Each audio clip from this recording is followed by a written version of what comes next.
Hey, it's Lebo with Lebo's Pinball. Once again, back with another game all completed, ready for Pinball Garage. This time, Williams in 1992 came out with Whitewater. And here it is. We've taken this game and gone over it. I'm going to go ahead and explain all the details that have done to this. It's got a number of little upgrades, little tricks that were done to it. And stay tuned, we'll go through it all. So let's start in the back box. So looking at the back glass, it's actually in great condition. But when we first started, the whole back box just wasn't lit up quite right. Not really sure what was going on. All of the bulbs that were in there were LEDs, and at first I thought that the GI lighting that drives those was dead, like what normally happens when you have a connector that's burnt out or that's been all charred up. But that wasn't the case. It had already been rebuilt by someone who worked on this game once before.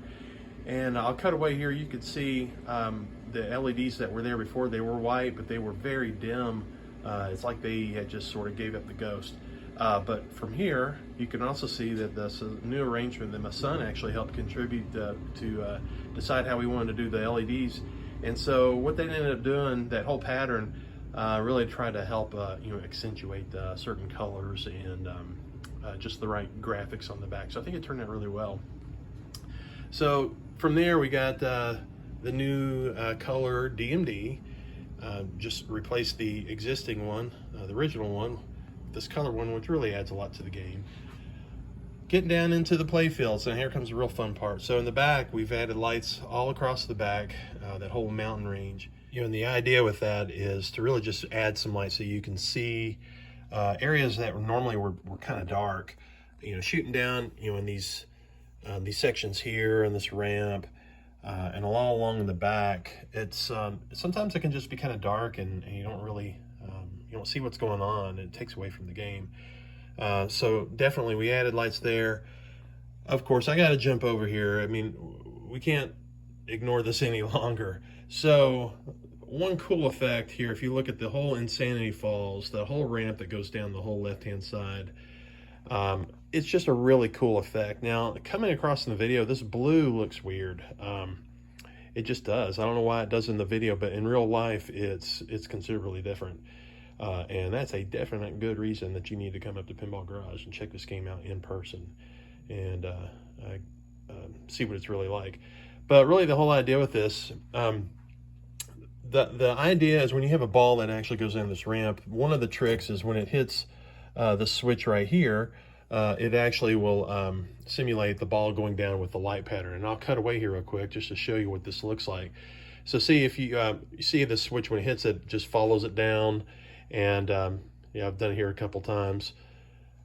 Yeah, so anyways, it's a really cool effect. There's other times in the game where it'll do some other effects based on some other inputs. But I thought that was a neat addition that was done to it. As far as other lights are concerned, over here on the left-hand side, it's little things, but they all kind of add up. Like one thing that I like to do in a lot of games is add these little spotlights where it just adds a little more light to some areas that are otherwise kind of dark. And again, that was another thing I did there. These mountains have added actually some additional sockets that were raised up a little higher just to try to lighten up the mountain. So I did that to both of them on that side. Moving over here to the right, let's look at the Boulder Garden. So all of these boulders, these are actually pop bumpers in this game. They don't actually have your traditional caps. If anything, their caps are just these mountains, but they're not really secured directly to the pop bumps, like pop bumpers, can't talk, like they normally are.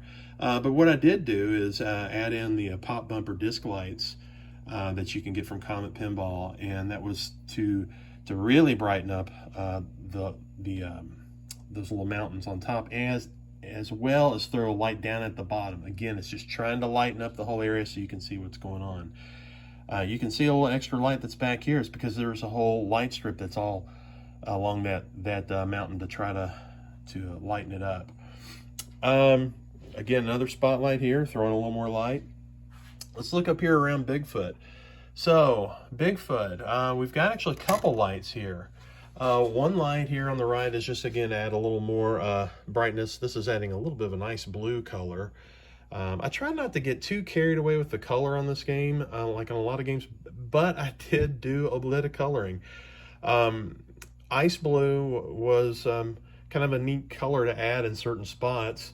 You see it there in the back, and I actually added a little bit down here, just down here in the kind of approaching the in lanes. But I did use a sunlight white in most places, just to not get too crazy and just give it a nice white look. Back to Bigfoot. So he was not working at all. He was one of the things that was not working with this game, and got it straightened out. Really just turned out to be a couple connectors that were disconnected, but also the main, there was a board that actually is, I think it's called a bidirectional board, that it had a significant failure. There was a capacitor on it that it let the smoke out. In other words, I had the game running, and all of a sudden I start seeing smoke rolling out, and pulled the playfield up, and you could just see it rolling out of this board, and it burnt up traces. The board was just trash. It was a small board, and it was not a big deal to replace. But anyways, I'm going to show you one thing you'll see now. So if you look to see as Bigfoot's rotating his head around, I've actually got a couple things here where we added, there's lights that are all along this bottom part here that will light up his head. And then there's also a disc over here that throws kind of a fire looking light. So if you see, let me show you now. So I'm going to cut away now and just show how his head's turning around. So if you see, as he's turning around, you'll see the different lighting effects that you get. And this spotlight here, it throws some of the white light onto him, just so that whenever he turns his head towards you, you can see what's going on. There's also a mode in the game that's called the Bigfoot Hot Foot. And when you trigger that mode, that's when his head starts spinning around during the game, and those little fire lights come on. Other than that, other things that were not working with the game, we had this down here in the Lost Mine. When you would shoot a ball down there, sometimes it would just get confused because the ball wasn't landing quite in the right spot. That took a little while to figure out what was going on, but the ball would just kind of roll underneath the playfield into a spot, and it was not getting detected really well. But we got that tweaked and fine-tuned. That's working good. This out lane over here where it would kick the ball back for you and get the ball, save it for you, it wasn't always working. Got that squared away. And I think I mentioned the other stuff with Bigfoot and some of the other little things in the back that were acting kind of strange. But that just about sums up a lot with the lighting and some of the functional things of the game. One other thing I do want to mention, though, is that you may notice, like, these blades. I love putting these blades on these games. It really just adds to the overall feel and presence of the game. And the ones that I went with this time was by a guy that I think he's kind of new to these compared to some of the other ones that I've seen. And I just love what he's done with this. I think it really added some kind of a unique look to it. And it's, you know, the texture to it is still really nice and rugged, and I think it's gonna really be an asset to this game. So I'm gonna go ahead and just do a little quick demo and show you how this game's played. I'm not an expert at it, but we'll get a little quick look at it. Okay, here we go. All right, we're gonna shoot it up right inside. Yeah, if I can do it right. There we go. See if I can make Insanity Falls. No, not quite. I'm trying to shoot where that blinking yellow light there at the top.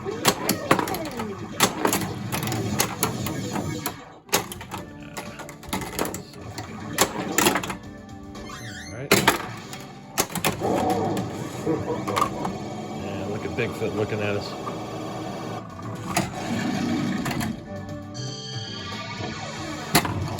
Oh, right down the middle.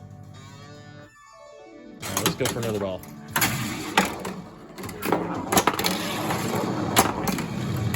Sometimes the Insanity Falls ramp will get tripped, and it does some other lighting effects over on the left side like you're seeing right now. So just something to keep in mind. If I could plunge this right, there we go. Oh, a little too hard. Okay, one thing I am trying to do, to lock the ball, there's those two green stand-up targets there. You got to hit both of them there in the middle towards the top, and that will light up another lock. Let's see, I'm going to need a shoot. Yeah, that's what I wanted right there. One left. Didn't want it to drain, but I did light up another lock, so I want to try to shoot another ball, lock it.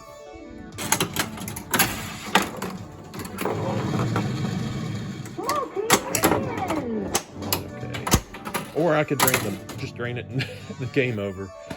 Well, that's good enough. You guys get an idea. Now, definitely come up check out Pinball Garage. Hopefully, we'll have this game up there really soon. And would love to have any of your comments on this. How you think it turned out?